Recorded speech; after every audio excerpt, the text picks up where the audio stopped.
नोंथाङा गभर्नमेन्टनि लेट्रिन एबा फायखाना एप्लाइ खालामोबा नोंथाङा मबाइलजोंनो गोरलैयैनो खालामनो हायो।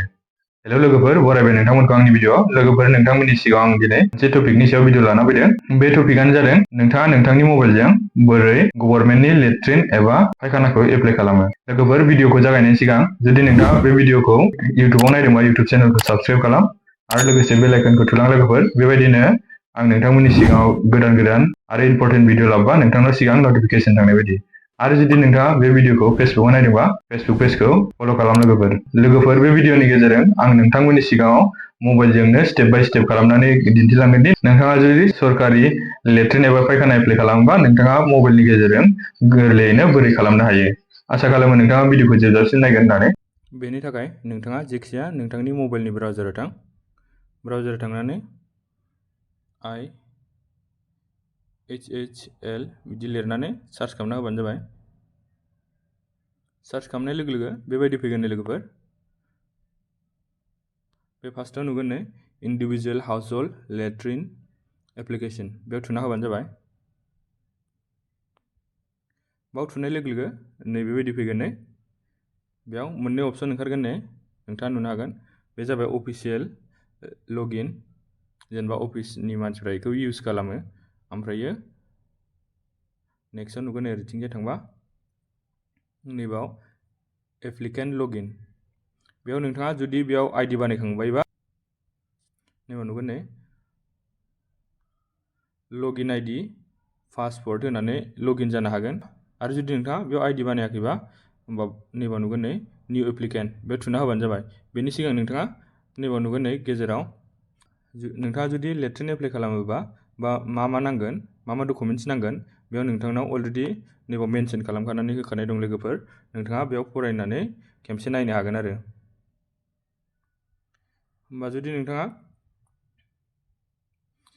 निउ इउजारबा एबा गोदान एप्लाइ खालामनो नागिरदोंबा नैबाव नुखागोन नै निउ एप्लिकेन्ट, बेयाव थुना होबानो जाबाय। बेयाव थुखांनाय लोगो लोगो नैबेबायदि फैगोन नै एप्लिकेन्ट रेजिस्ट्रेसन। बेयाव नोंथांनि माखासे बेसिक बुस्थुफोर बिगोन, जेरै नाम, mobile number, email ID, address, state, आरो बिनि उनाव नुगोन नै आइडि टाइप। बेयाव थुनानै होनानै नोंथांनि आइडिखौ सेलेक्ट खालामना ला। बेयाव नोंथांनाव मोनथाम आइडि बिगोन दै, पान कार्ड, भटार कार्ड आरो पासपोर्ट। बे मोनथाम आइडिनि गेजेराव जायखिजाया मोनसे आइडिखौ सेलेक्ट खालामनानै लाबानो जाबाय। सेलेक्ट खालामखांनायनि उनाव नैबाव नुगोन आइडि नाम्बार, बेयाव नोंथांनि डकुमेन्ट्सनि नाम्बारखौ होबानो जाबाय। बेनि उनाव नेक्स्टआव नुगोन नै इन्टार कड, बेयाव नोंथांनि केपचा कड, नैबे साइडआव नुगोन नै केपचा, बेखौ होनानै नैबे रेजिस्टाराव थुनानै होबानो जाबाय लोगोफोर।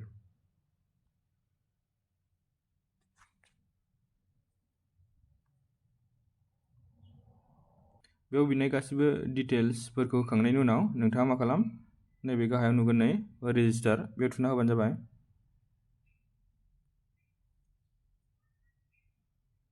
बाव थुखांनायनि उनाव नोंथांनाव फैगोन नै एप्लिकेन्ट रेजिस्ट्रेसन।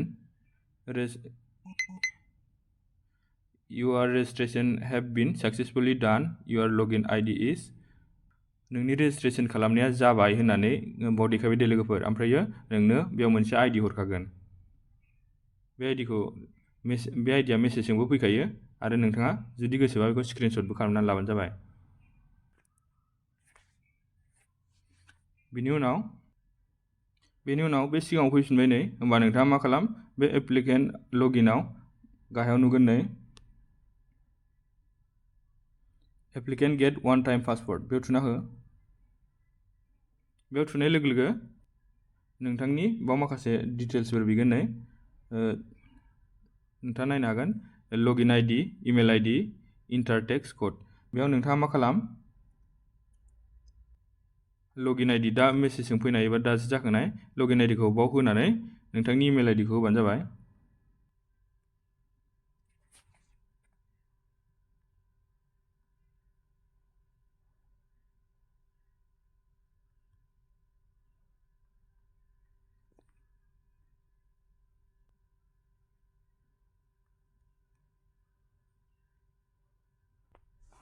बिदि नोंथांनाव जि बिदों बेफोरखौ होखांनायनि उनाव गाहायाव नुगोन नै सेन्ड वान टाइम पासवर्ड बे थुना होबानो जाबाय।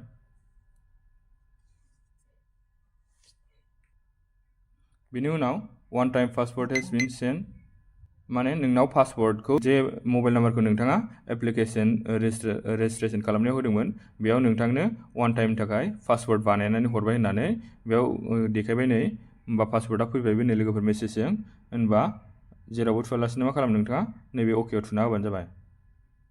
अकेआव थुखांनायनि उनाव नैबाव नुगोन नै हम बेयाव थुना होफिनबानो जाबाय। होमबा पास खालामनाय समाव आइडि मोनबाय बेनि उनाव दा नेक्स्टआव खालामनायाव पासवर्ड मोनबाय बे मोननैखौबो होनानै नोंथाङा लगिन जाबानो जाबाय।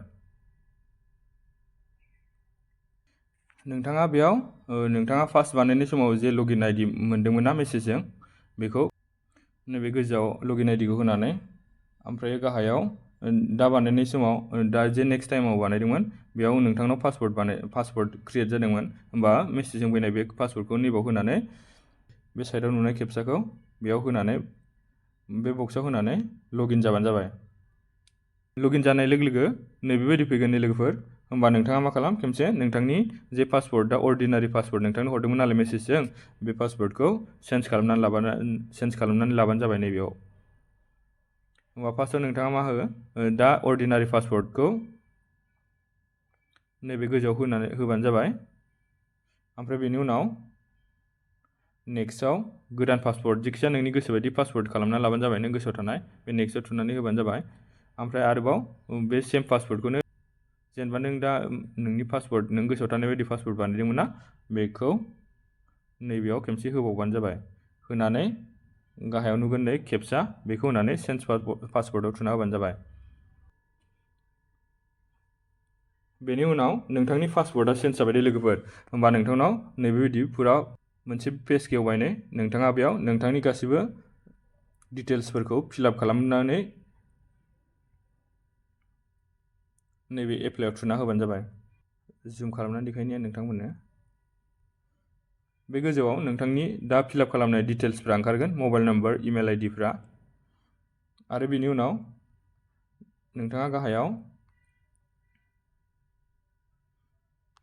नैबाव नुगोन नै नोंथांनि स्टेटआ अलरेडि ओंखारखागोन ओमफ्राय बेनि उनाव नैबाव नुगोन नै डिस्ट्रिक्ट सेलेक्ट खालामनानै लाबानो जाबाय। ULB नाम वार्ड नाम बेफोरखौ सेलेक्ट खालामजोबनानै लाबानो जाबाय।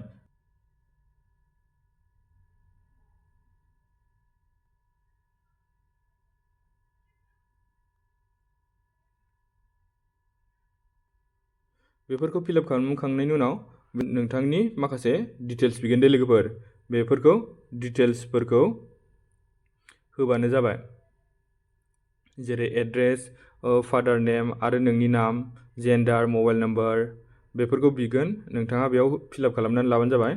फिलआप खालामखांनायनि उनाव बे गाहायथिं फैबा नुगोन नै बेंक डिटेल्स बेयाव नोंथांनि बेंकफोरनि डिटेल्सखौ होनानै लाबानो जाबाय जेनेबा IFSC code bank account number बेखौ होनानै लाबानो जाबाय दे लोगोफोर। होखांनायनि उनाव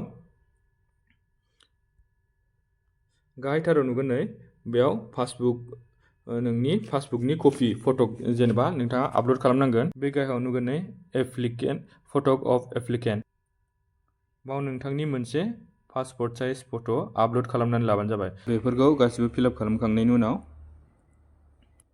नैबे बक्स फिसा दं बेयाव थुना हो थुखांनायनि उनाव नैबाव नुगोन नै एप्लाइ बेयाव थुना होबानो जाबाय होमबानो नोंथांनियाव साक्सेसफुल जाबाय होननानै मेसेज थांगोन दे ओमफ्राय बेयाव नोंथांनि एक्न'लेजमेन्ट मोनसे नाम्बार मोनगोन होमबानो नोंथांनिया एप्लाइ खालामनाया कमप्लिट जाबाय। नोंथांनि बे एक्न'लेजमेन्ट नाम्बार जुदि नोंथांनाव मेसेजआव थाङोबा बेजों नोंथाङा मालाबाफोर नोंथांनि फायखाना एप्लाइ खालामनायनि स्टेटासखौ नायोबा नोंथाङा बेजों गोरलैयैनो नायनो हागोन। बेबायदियैनो नोंथाङा नोंथांनि मबाइलजोंनो सरकारि फायखाना एबा लेट्रिनखौ एप्लाइ खालामनो हागोन लोगोफोर। एप्लाइ खालामनाय समाव आधार कार्डखौबो लोगोसे लाफादो लोगोफोर मानोना बे एप्लाइ खालामनाय समाव आधार कार्डनि नाम्बारखौबो होनांगौ जायो। आं बेयाव नोंथांमोननो खोन्थानो बावगारलांदों। आसा खालामो नोंथांमोना भिडिअखौ मोजां मोनदों। जुदि नोंथाङा भिडिअखौ नायनानै मोजां मोनोबा लाइक कमेन्ट खालाम आरो भिडिअखौ शेयार खालाम।